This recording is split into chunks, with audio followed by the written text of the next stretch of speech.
Assalamualaikum warahmatullahi wabarakatuh. Kawan, inilah apa kabar kalian hari ini. Semoga selalu dalam kondisi yang fit dan juga sportif tentunya. Selalu berpikir positif juga. Kami kembali hadir ke hadapan kawan inilah membawakan informasi hangat dan kontroversial. Kami telah merangkum 5 berita viral yang kami kemas dalam Inilah Berita.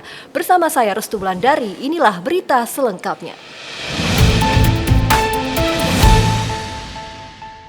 Informasi pertama, kami memilih berita mengenai fenomena lembaga survei. Survei memang menjadi topik paling hot menjelang pemilu presiden.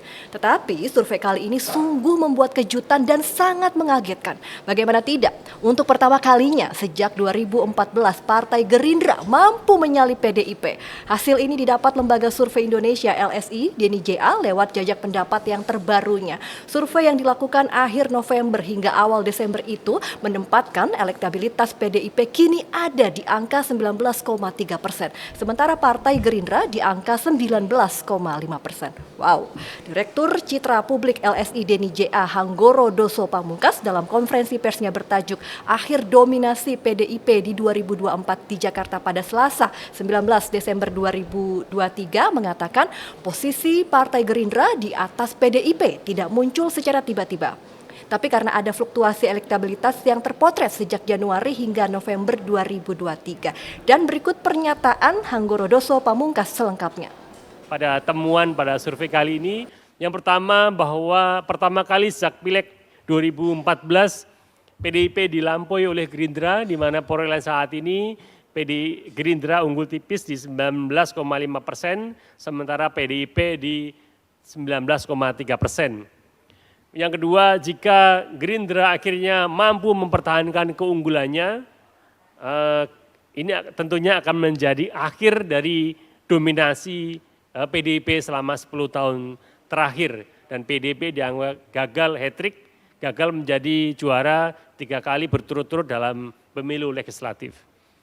Kemudian Gerindra, PDIP, Golkar, PKS, PKB saat ini menjadi 5 partai teratas, ya, di mana berturut-turut Gerindra 19,5%, PDIP 19,3%, 11,6%, PKB 7,7%, dan PKS 7,3%.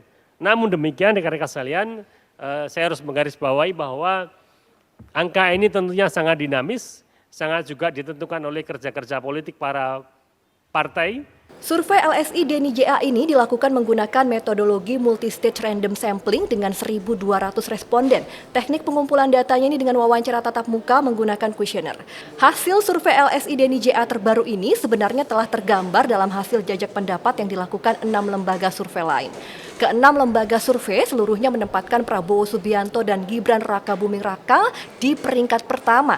Tidak tanggung-tanggung, suara Prabowo Gibran berdasarkan keenam lembaga survei itu berada di atas 46%. Jika angka ini terus bertahan hingga pemilu, maka Prabowo Gibran berpeluang menang 1 putaran. Namun, fenomena lembaga survei terus dibumbui isu tak sedap seperti survei pesanan. Nah, kabar ini menerpa Litbang Kompas yang disebut-sebut hasil survei terbarunya atas permintaan Jenderal Bintang 7. Kabar ini diungkapkan Ketua Umum DPP National Corruption Watch NCW Hanifah Sutrisna beberapa waktu lalu. Pernyataan sudah kami tayangkan pada Inilah Berita sebelumnya, tetapi kami ulang kembali barangkali ada yang belum melihatnya, dan berikut cuplikannya. Kita mau tahu sebenarnya metode yang digunakan oleh Litbang Kompas ini apakah berubah atau belum. Kalau seandainya belum ada perubahan yang signifikan, tidak akan terjadi gap atau penurunan yang luar biasa terhadap pemilih Ganjar dan Anies. Iya kan? Yeah. Nah, ini apa yang terjadi sekarang? Nah, akhirnya pagi-pagi sekali saya coba buka-buka lah. Buka-buka DM yang datang masuklah satu barang. Mengatakan bahwa Kepala Litbang Kompas ditelepon oleh Jenderal Bintang 7. Bintang 7 tadi itu ya. Ya kan? Ditelepon oleh Jenderal Bintang 7 supaya mengeluarkan hasil survei seperti ini. Wah, kawan, jadi penasaran ya sebenarnya siapa sih sosok Jenderal Bintang 7 yang istilahnya ini campur tangan ya dalam hasil survei Prabowo Gibran. kawan kira-kira ada yang bisa spill nggak sih siapa orangnya? Boleh tulis di kolom komentar ya. Tapi balik lagi, sebenarnya rakyat juga nggak cuma butuh hasil survei, karena mereka juga butuh tindakan yang nyata di lapangan. Karena banyak nih masyarakat yang sudah pintar dan berpikir bahwa hasil survei yang sekarang ini banyakan adalah hasil survei pesanan, sehingga sudah tidak objektif lagi. Jadi bagaimana menurut kawan? Dan mungkin boleh nih kita diskusi di kolom komentar, kenapa ya PDIP ini bisa tersalib sama Gerindra? Kira-kira alasannya kenapa tuh? Berita kedua ini masih mengenai Prabowo Subianto dan Gibran. Prabowo dan Gibran selalu menjadi trending di media sosial. Keduanya kerap mendapat cemoohan karena dianggap kontroversial. Tetapi tahukah kawan inilah bahwa Prabowo Gibran ini menjadi pasangan dengan dana kampanye terbesar dibanding dua lawannya. Dana kampanye Prabowo Gibran ini sebesar 31,4 miliar rupiah. Sedangkan Ganjar Mahfud totalnya 23,1 miliar rupiah. Sementara Anies Muhaimin dana kampanyenya paling kecil yaitu 1 miliar rupiah. Tetapi baru-baru ini beredar video salah seorang tim pemenangan Prabowo Gibran bernama Kurniawan, di mana pada postingan video Umar Chelsea, media sosial X ini memuat pernyataan Kurniawan yang mengungkapkan Prabowo Gibran menganggarkan uang sebesar 400 triliun rupiah untuk kampanyenya. Wow, besar sekali ya. Dan berikut pernyataan Kurniawan selengkapnya. Bang, berbicara anggaran ini Bang, yang disiapkan TKN untuk TKD di Provinsi Lampung, besarannya kisaran berapa ini Bang? Kalau Prabowo sudah mengatakan anggaran 400 triliun untuk pergerakan dari Sabang sampai Merauke kan. Nah, ada 11 provinsi yang prioritas untuk menang mutlak, termasuk diantaranya Lampung. Ya tinggal bagi saja. Kalau di angka kisaran berapa jadi Bang? Ya, kalau itu saya nggak boleh buka. Ya, kalau buka dalam arti intinya no limit. Ya, kita tidak dibatasi berapa jumlah anggaran yang berapa, tapi tinggal mempertanggungjawabkan bagaimana Anda mengelola anggaran supaya semua program bisa berjalan untuk memenangkan Prabowo Gibran. Wah, kalau benar seperti yang disebutkan 400 triliun rupiah, ini sih benar-benar ya uang Prabowo tidak berseri. Nah, sebagai informasi juga nih kawan, tim kampanye nasional TKN Prabowo Gibran ini menyebut bahwa pihaknya memang membutuhkan dana yang besar untuk menjalankan semua program yang dijanjikan selama masa kampanye. Seperti pemberian makan siang gratis dan juga susu gratis, juga program swasembada pangan dan energi.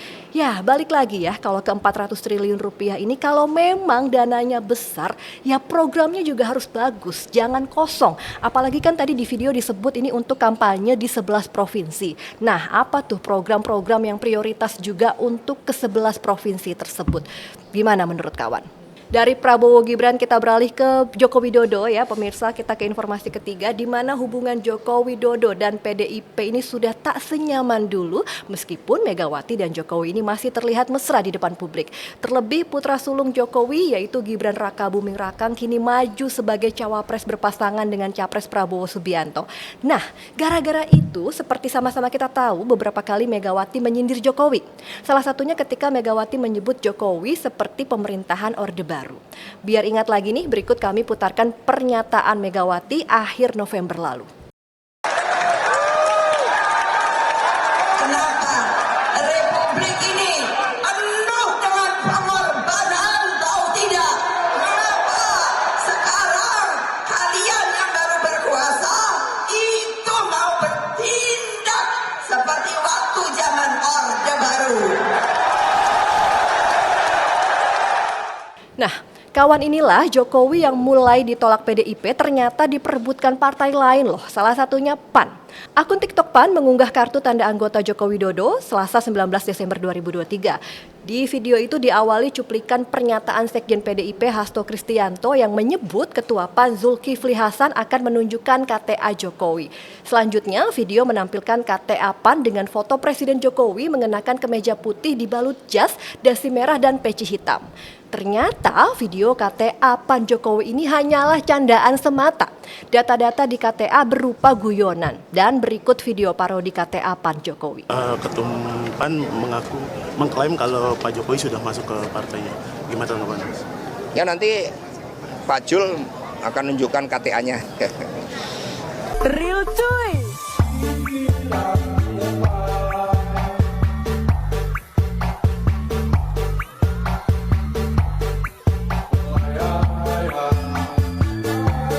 Namun, Ketua Umum PAN Zulkifli Hasan blak-blakan nih mengatakan Jokowi itu PAN banget. Zulhas juga menyebut keluarga Jokowi adalah keluarga PAN. Sebaliknya, keluarga PAN keluarga Jokowi. Nah, namun rupanya PAN harus bersaing nih dengan Partai Golkar. Sebab Jokowi mengaku nyaman berdasi kuning. Isu Jokowi akan bergabung dengan Golkar berhembus setelah ia mengenakan dasi berwarna kuning ketika melakukan lawatan ke Jepang beberapa hari lalu. Warna dasi Jokowi itu menarik perhatian publik. Tak sedikit yang menghubungkan dasi itu dengan Partai Golkar yang identik dengan warna kuning. Bahkan Jokowi pun mengaku nyaman dengan partai berlambang pohon beringin itu. Meski begitu, Jokowi enggan berkomentar panjang lebar. Jokowi lebih akrab dengan Golkar setelah putra sulungnya ini menjadi cawapres Prabowo Subianto. Pasangan capres-cawapres ini diusung beberapa parpol yang tergabung dalam koalisi Indonesia Maju. Parpol dalam koalisi ini salah satunya adalah Partai Golkar. Nah, berikut pernyataan Jokowi soal dasi kuning. Pak, soal dasi kuning kemarin apa? Dasi kuning kemarin Pak waktu Bapak ke Jepang. Sekarang nggak pakai dasi. Bapak menyebut Bapak nyaman katanya Pak di Golkar. Sekarang nggak pakai dasi. Ya Pak, terima kasih. Ya? Pak, terima kasih. Apa? Nyaman nggak Pak? Nyaman. Terima kasih Bapak. Ya? Terima kasih Pak. Wah, hati-hati Pak Jokowi. Dari nyaman nanti jadi sayang loh Pak. Jangan sampai ada cinta segitiga ya Pak. Karena PAN juga nampaknya sudah menganggap Bapak Jokowi ini sebagai keluarga. Terus Pak, Ibu Megawati nanti gimana Pak? Apa Bapak tega meninggalkannya? Kita beralih ke informasi lain kawan. Berita keempat, kami menyoroti kasus gaji dicicil karyawan PT Dirgantara Indonesia. Wah, kawan, inilah saat ini BUMN sedang pesta pora karena berhasil mengerek setoran dividen 81,5 triliun rupiah. Tapi ironisnya nasib karyawan PT DI malah tragis. Gajinya dicicil maksimal Rp1.000.000 karena keuangan perusahaan tidak sehat. Informasi mengenai gaji karyawan PT DI dicicil ini diketahui dari surat edaran yang tersebar luas yang berisi tentang kekurangan pembayaran gaji bulan November 2023. Surat ini ditandatangani Direktur Keuangan Manajemen Risiko dan SDM Wildan Arif tanggal 15 Desember 2023. Sementara kekurangan pembayaran gaji karyawan bulan November 2023 akan dibayarkan paling telat pada 22 Desember 2023. Namun nominal gaji yang akan dibayarkan selanjutnya hanya maksimal Rp1.000.000. Meski gaji dicicil Rp1.000.000 per bulan, Sekretaris Perusahaan PT DI Gema Grimald membantah perusahaan sedang mengalami kesulitan keuangan. PT DI berdalih kondisi keuangan bermasalah karena sejumlah customer yang belum membayar kontraknya. Tetapi pengamat anggaran dari Center for Budget Analysis Ucok Sky Kadafi meyakini ada masalah keuangan di BUMN Dirgantara itu. Menurutnya sangat ironis PT DI yang memproduksi pesawat canggih dan Menteri BUMN Erick Thohir yang pamer setoran dividen BUMN hingga 81 triliun, tetapi karyawan PT DI malah kesulitan mendapatkan haknya. Yah, saya sih cukup prihatin ya mendengar kabar ini. Urusan gaji itu kan urusan perut ya. Jadi ya semoga persoalan keuangan di PT Dirgantara Indonesia ini cepat selesai. Karena memang ironis ya, perusahaan yang memproduksi pesawat canggih ini masa iya dicicilnya cuma Rp1.000.000. Dapat apa itu? Kita sampai ke berita terakhir, berita kelima. Tidak penting tapi ini menggemaskan. Penasaran nggak? Langsung nih dengerin ya kawan ya. Baru-baru ini beredar nih video pendakwah Miftah Maulana Habibur Rahman atau lebih dikenal dengan Gus Miftah yang mengangkat satu kakinya saat makan di sebuah restoran. Gus Miftah saat itu mengenakan pakaian casual dengan kacamata hitam yang menjadi ciri khasnya. Nah, berikut cuplikan video Gus Miftah yang mengundang pro dan kontra itu.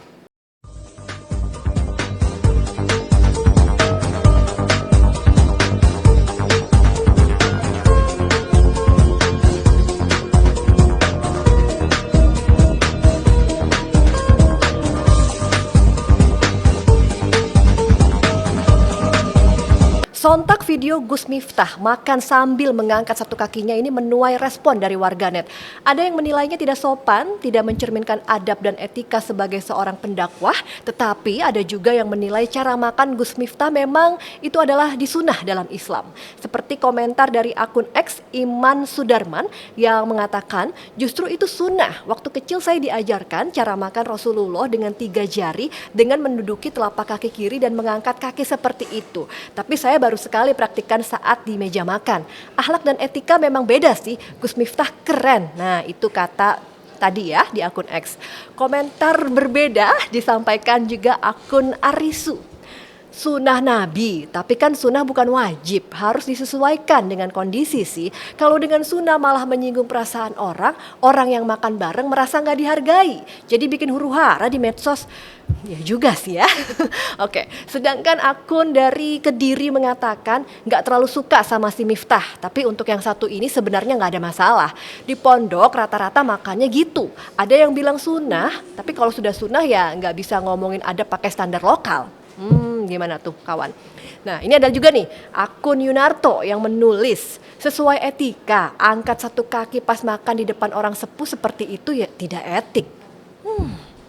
Oke, jadi nggak cuma etika berpolitik saja ya yang ternyata ramai dibahas gara-gara debat kemarin, tapi etika dalam makan juga ramai dibahas nih sama netizen.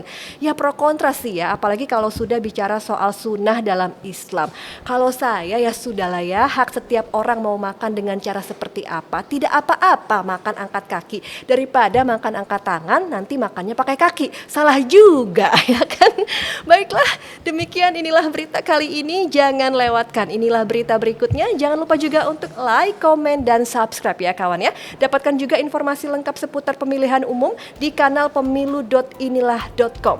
Saya Rustulandari, wassalamualaikum warahmatullahi wabarakatuh dan sampai jumpa.